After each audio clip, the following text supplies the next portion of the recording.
себя, свои силы. Спортивные победы не бывают легкими. Это всегда каждодневный и нелегкий труд. Вместе с тем спорт воспитывает в человеке самые лучшие качества, как целеустремленность, решительность, умение работать в команде, которые помогают нам не только в спортивной, но и в повседневной жизни. Главное, нужно верить в себя и желание. Наша республика развивает спорт, в том числе адаптивный. Со своей стороны мы, спортсмены, делаем все возможное, чтобы представлять достойно нашу республику, нашу страну на всероссийских и международных соревнованиях.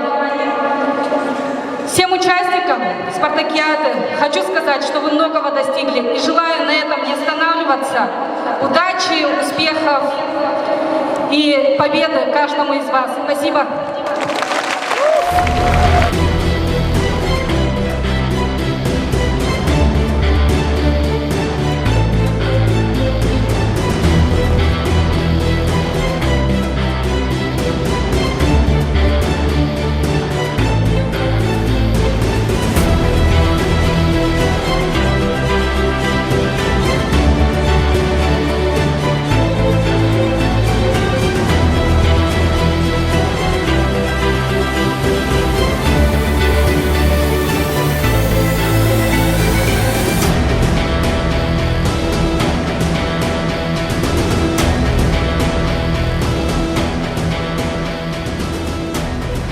Ну, прежде всего, конечно, увеличение количества участников. Это однозначно, это заметно, это чувствуется. Не знаю, прав я или нет, мне показалось, как-то более так изысканно подошли к спортсменам, к их форме, экипировке такой неспортивной. Эти шляпы, эти галстуки, все так эстетически продумано. Вот. Ну и все больше энтузиазма у спортсменов. Вот. Ну и, что очень важно, это, правда, не было связано с парадом, и открытием, которое безупречное, на мой взгляд. Здесь хорошо сочетаются и формы искусства, и выступления, и клятва, это традиционные вещи, и спортсмены, и произнесли клятву, и судьи. То есть это все очень так классически, очень хорошо все. Но очень важно в этом году впервые на самом современном уровне проведена классификация спортсменов с поражениями опорно-двигательного аппарата. Это самые последние требования Международного паралимпийского комитета. Один из наших ведущих классификаторов здесь, Наталья Алексеевна Сладкова, она провела вместе с группой помощников из Якутии. Она вначале семинар провела, и где-то около 200 человек прошли классификацию на уровне требований Международного паралимпийского комитета. То, конечно, республика передовых идет сейчас в плане вот именно системного подхода к этой проблеме. Самое главное – это победа над собой. Если будет победа над собой, будут победы и другие. Над своими противниками, соперниками, и вообще над всеми трудностями в жизни, потому что спорт, уникальность спорта именно в том состоит, что это воспитывает в человеке стремление к совершенствованию, к максимальным достижениям в любой сфере деятельности, которая вполне естественно будет после спорта у каждого человека. Поэтому вот это приобретение духа борьбы, духа соперничества, духа победителя – это самое главное. Поэтому все, кто здесь, они приобщены к этому явлению. И, конечно, я им желаю успехов в дальнейших всех их творческих планах и успехов во всех их начинаниях. Николаевна Анна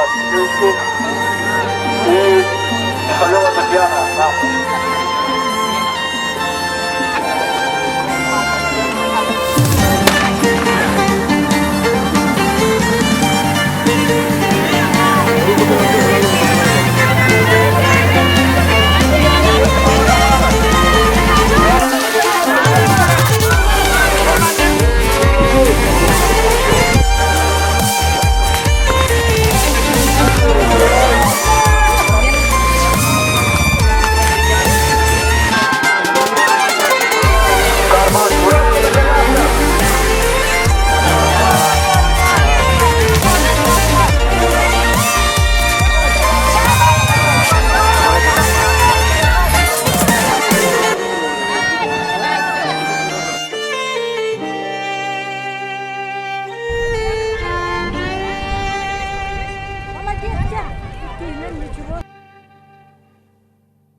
Василиса Ирина, Волкова.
Отличие от других спартакиад, я смотрю, что уровень наших участников растет.